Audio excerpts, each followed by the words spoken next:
एक वोट की कीमत तुम क्या समझो रमेश बाबू। चलो एक किस्सा सुनाते हैं। 2008 की बात है। क्या है कि ये तो नेता है, बड़ी बड़ी बातें करते हैं। चाचा अब की बार हमका जिता दो, हम तुम्हारे घर में दूध की लाइन बिछवा देते। और बेचारी भोली भाली जनता बहक जाती है। इलेक्शन का माहौल है। देश में 7 चरणों में इलेक्शन होने हैं, जिसमें से 2 चरणों में तो हो भी चुके हैं। और अगर आपने अभी तक वोटिंग नहीं करी है तो हम श्योर हैं कि आपने अपनी पसंदीदा पार्टी और कैंडिडेट सोच भी लिया होगा। लेकिन क्या आपने थोड़ी सी भी रिसर्च करी है कि उस कैंडिडेट को वोट क्यों दें? तो दोस्तों हमने इस वीडियो में डिटेल में डिस्कस करा है कि वोट दें तो किसे दें। और अगर हमारा चैनल अभी तक सब्सक्राइब नहीं किया है तो कर दो, अरे कर भी दो। और हाँ, अगर हमारा काम आपको अच्छा लगता है तो लाइक और कमेंट भी कीजिए और दोस्तों को शेयर भी कीजिए। देखो, जब आप किसी नौकरी के लिए अप्लाई करते हो, वो भले ही प्राइवेट हो, लेकिन फिर भी आप written exam, GD round, technical round, HR round, दुनिया भर के राउंड आप देते हो। लेकिन जब आप इतने बड़े देश जिसकी 140 करोड़ जनता है उसका प्रधानमंत्री चुनते हैं तो कोई सवाल नहीं करते हैं। इनसे सवाल तो पूछने होंगे। पहला, नेताओं की नीयत परखनी होगी। क्या है कि ये तो नेता है, बड़ी बड़ी बातें करते हैं। चाचा अब की बार हमका जिता दो, हम तुम्हारे घर में दूध की लाइन बिछवा देवे। और बेचारी भोली भाली जनता बहक जाती है। लेकिन आपको रियलिस्टिक होना होगा। आपको खुद समझना होगा कि वो नेता कितनी दूर तक जा सकता है, उसके वादे कितने सच्चे हैं, उसकी नीयत कितनी साफ है। आपको उसकी नीयत परखनी होगी। नेक्स्ट, कैंडिडेट का बैकग्राउंड खंगालना होगा। उसके पिछले रिकॉर्ड कैसे रहे, वादों पर खरा उतरा या नहीं उतरा, उसका एजुकेशन बैकग्राउंड कैसा है और क्रिमिनल रिकॉर्ड कैसे हैं। देखो, ये तो है कि अगर आप एक पढ़ा लिखा कैंडिडेट चुनते हो तो अपर लेवल पर एक अच्छी सरकार बनने की संभावना ज्यादा होती है। और अब आप पूछेंगे कि इतनी सारी जानकारी हम इकट्ठा कहाँ से करें, तो आप माय नेता वेबसाइट पर जाइए, लिंक हमने डिस्क्रिप्शन में दे दिया है, उधर आपको सारी डिटेल मिल जाएंगी। ये माय नेता उन्हीं लोगों की वेबसाइट है जिन्होंने इलेक्टोरल बॉन्ड का खुलासा कराया है। इन लोगों ने डिटेल में रिसर्च करके डेटा पब्लिश कराया है। यहाँ पर तो ऐसे भी नेता हैं जिन पर 200 प्लस क्रिमिनल केसेस रजिस्टर्ड है। सोचिए, ऐसे भी नेता इलेक्शन में खड़े होते। और इन सब के अलावा अगर आपको और डिटेल में जानकारी चाहिए तो आप गूगल पर उस कैंडिडेट का नाम टाइप कर दीजिए, सारी डिटेल लगभग मिल जाएगी। नेक्स्ट, आपको उनका मैनिफेस्टो खंगालना होगा। आपको देखना होगा कि जो आपको चाहिए वो उसमें इंक्लूड करा गया है या नहीं, या फिर सब चीजें हवा हवाई है। लेकिन इसमें भी कुछ चीजें आपको बड़ी माइन्यूटली देखनी होंगी। पहला, क्लाइमेट चेंज। अच्छा ये बताओ, क्लाइमेट चेंज की कोई बात क्यों नहीं कर रहा है? ये इतना बड़ा मुद्दा है कि अभी हाल ही में 16 अप्रैल को दुबई में इतनी ज्यादा बारिश हुई कि पूरा शहर डूबने लगा। 24 घंटे में 160 mm बारिश हुई, जो कि पिछले 2 साल में भी नहीं हुई। सोचिए, जहां कभी पानी की किल्लत हुआ करती थी। यही तो है प्रकृति के साथ खिलवाड़, यही है ग्लोबल वार्मिंग। टेम्परेचर बढ़ रहा है, कहीं सूखा तो कहीं तबाही। साउथ इंडिया वाटर क्राइसिस से जूझ रहा है। सरफेस वाटर, ग्राउंड वाटर सब खत्म हो रहे हैं। नदियां, तालाब सब सूख रहे हैं। पहले ये कितनी गौरवशाली थी, अब कावेरी को इस रूप में देखकर बहुत दुख होता है। उन दिनों बारिश होती थी, फसलें उगती थी और लोग खाते थे। अब खेती नहीं होती तो लोग मजदूरी करके खा रहे हैं। जब कावेरी में काफी पानी था तब 3 फसलें होती थी, धीरे धीरे 2 होने लगी और कुछ समय से हम 1 फसल उगाने के लिए संघर्ष कर रहे हैं। बेंगलुरु, जिसे एक समय पे झीलों की नगरी कहा जाता था, वो पानी की कमी वाला अगला शहर बनने वाला है। तमिलनाडु और उसकी राजधानी शहर के लोगों की पानी की जरूरतों को पूरा करने के लिए संघर्ष कर रहे हैं। कहा जाता है कि भारतीय किसान कर्ज में पैदा होता है, कर्ज में जीता है और कर्ज में ही मर जाता है। ये कर्नाटक के उस हिस्से का कड़वा सच है जो राज्य के सबसे उपजाऊ हिस्से में से एक है और तबाही की कगार पर है। सेंट्रल वाटर कमीशन की रिपोर्ट बताती है कि पहले 42 रिजर्वायर थे जिसमें 53 बिलियन क्यूबिक मीटर पानी हुआ करता था, और अब मात्र 8.5 बिलियन क्यूबिक मीटर पानी बचा है बस। और ये नेता तो होते ही बुड्ढे बुड्ढे हैं, ये तो चले जाएंगे, लेकिन जीना आपको है, तो उनसे सवाल तो पूछने होंगे, उनके मैनिफेस्टो तो खंगालने होंगे। नेक्स्ट मुद्दा है पॉवर्टी एंड इनइक्वालिटी। पार्टियां कहती हैं कि हम गरीबी दूर करेंगे और सरकार कहते हैं कि हमने 250 मिलियन लोगों को गरीबी से निकालना है। साल के 1 लाख रुपए आपकी अगली सरकार डाल देगी। हर महीने ठकाठक 8,500 रुपए। मोदी देश से गरीबी खत्म करने के मिशन में जुटा है। केवल गरीबी नहीं हटानी, जिस रेट से गरीबों की इनकम बढ़ी, क्या उसी रेट से अमीरों की भी इनकम बढ़ी? नहीं, उनकी 10 गुना बढ़ी। यही इनइक्वालिटी है। ये तो और खतरनाक है। अभी अमीरों के पास ज्यादा शक्ति हो गई है गरीबों को दबाने की। वो जब चाहे गरीबों को खरीद सकता है, प्रताड़ित कर सकता है। गरीब और गरीब होता जाएगा। नेक्स्ट है फूड सिक्योरिटी। फूड सिक्योरिटी को भी क्लाइमेट चेंज से रिलेट करना होगा। किसानों की फसलें मौसम पर टिकी होती हैं। जरा सा मौसम इधर उधर हुआ तो कहीं एक्सेस बारिश होती है तो कहीं बिल्कुल सूखा पड़ जाता है। फसलें बर्बाद हो रही हैं। इस बार पिछले साल से लगभग 3% गेहूं की उपज कम हुई है। इतनी ज्यादा पॉपुलेशन बढ़ रही है कि खेत नहीं बच रहे हैं। खेती के लिए जंगल काटने पड़ रहे हैं। जब पैदावार कम होगी तो जाहिर सी बात है दाम अपने आप बढ़ेंगे। अमीर आदमी तो खरीद लेगा। करोड़ों लोग ऐसे होंगे जो 1000 रुपए लीटर में पानी पी लेंगे।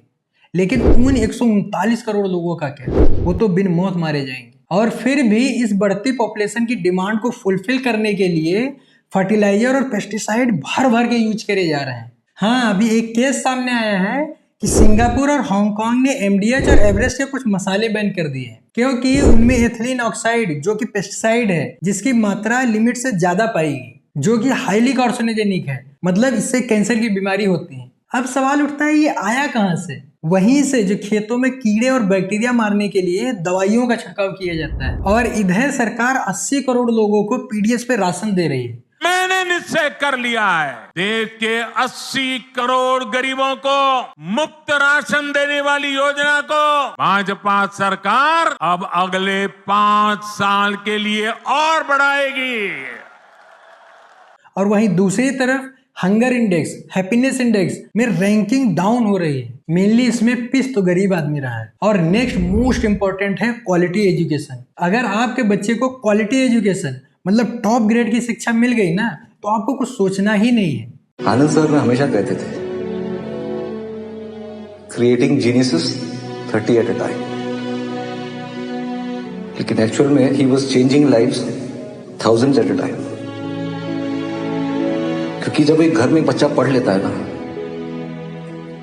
तो उस घर का, उस परिवार का, माता पिता का, आने वाली 7 पुश्तों का, सबका लाइफ हमेशा के लिए बदल जाता है, फॉरएवर। देश बहुत तेजी से आगे बढ़ेगा, डेवलप्ड समाज होगा। और हमारे यहाँ स्कूल की तो ठीक से 4 दीवारें भी नहीं है, टीचर नहीं है। जो 2-4 गिने चुने हैं भी उनसे टीके लगवाए जाते हैं, जनगणना करवाई जाती है, इलेक्शन के काम सौंपे जाते हैं। और रिपोर्ट्स बताते हैं कि 14 से 18 साल के 73% बच्चे सेकेंड स्टैंडर्ड के लायक नहीं है। और जो ग्रेजुएट हो चुके हैं उनमें से मात्र 45% ही नौकरी के लायक हैं। सोचिए हमारे देश का एजुकेशन सिस्टम कैसा है। सवाल तो पूछना होगा। और नेक्स्ट सबसे महत्वपूर्ण मुद्दा रोजगार। इसमें पहला फैक्टर क्वालिटी ऑफ एजुकेशन है। यूथ ग्रेजुएट तो हो जा रहे हैं लेकिन उनमें स्किल्स नहीं आ रही हैं। और दूसरा टाइम पर वैकेंसी फिलअप नहीं हो रही है। और जो थोड़ी बहुत हो भी रही है उनके तो पेपर लीक हो जा रहे हैं, लेत लतीफी चल रही है। और तीसरा, हर साल लगभग 1.5 करोड़ युवा रोजगार के लिए तैयार हो रहे हैं। लेकिन हमारे देश की इकोनॉमी उस तरह से स्ट्रक्चर्ड नहीं है कि सभी को जॉब दे पाए। ऐसा नहीं है कि इस बेरोजगारी से उस पर्टिकुलर इंसान का घाटा होगा, इससे GDP पर इंपैक्ट पड़ेगा। एक रिसर्च बताती है कि 1% एम्प्लॉयमेंट राइज करने के लिए 10% की GDP ग्रोथ चाहिए। तो देश की पॉलिसीज उस तरह से फ्रेम करनी होगी कि 1.5 करोड़ युवाओं को रोजगार मिल सके। आपकी कोई भी फेवरेट पार्टी हो उससे ये सब सवाल जरूर करिए। धर्म की, जाति की, पाकिस्तान की राजनीति से बचना होगा। इन मुद्दों से आपके परिवार का पेट पलने वाला नहीं है। और यहाँ तो तू मैं वाले ऐड चलाए जाते हैं। दूल्हा तो छोटे बाबा ही बनेंगे। One second, why not me? वही बोल रहा हूँ, हम क्यों नहीं बन सकते? ये दूल्हा नहीं, दूल्हा हम बनेंगे। आणि माझं काय? मैं बनूंगा दूल्हा। अरे दूल्हा मैं बनूंगा।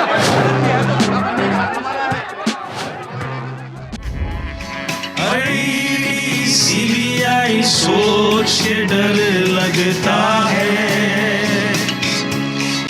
भ्रष्टाचार तुम्हें बीजेपी में ले आया। एक बोलता है तू चोर, दूसरा बोलता है तू चोर। मतलब गजब की पार्टी है। इन्हीं सब चीजों में भोली भाली जनता को ट्रैप करा जाता है और मुद्दों से भटकाया जाता है। कोई मुद्दे की बात नहीं, कोई काम की ऐड नहीं। वैसे ये तो पार्टियां हैं, आती जाती रहेंगी। लेकिन आप थोड़ा समय निकालिए, थोड़ा परखिए, थोड़ी रिसर्च कीजिए, तब आप वोट कीजिए। अब कुछ लोग बोलेंगे कि हमारे एक अकेले वोट से क्या होगा, एक वोट की कीमत तुम क्या समझो रमेश बाबू। चलो एक किस्सा सुनाते हैं। 2008 की बात है। राजस्थान में विधानसभा इलेक्शन चल रहे थे, इलेक्शन खत्म हुए, रिजल्ट अनाउंस हुए। कांग्रेस के कैंडिडेट सीपी जोशी को 62,215 वोट मिले और वहीं बीजेपी कैंडिडेट कल्याण सिंह चौहान को 62,216 वोट मिले। समझो, यहाँ तो एक वोट से सरकार गिर जाती है। अटल सरकार एक वोट से गिरी थी। और आपको विश्वास दिलाते हैं कि जो कार्य हमने अपने हाथ में लिया है वो जब तक राष्ट्रीय उद्देश्य पूरा नहीं कर लेंगे तब तक विश्राम से नहीं बैठेंगे, तब तक आराम से नहीं बैठेंगे। अध्यक्ष महोदय, मैं अपना त्याग पत्र राष्ट्रपति महोदय को देने जा रहा हूं।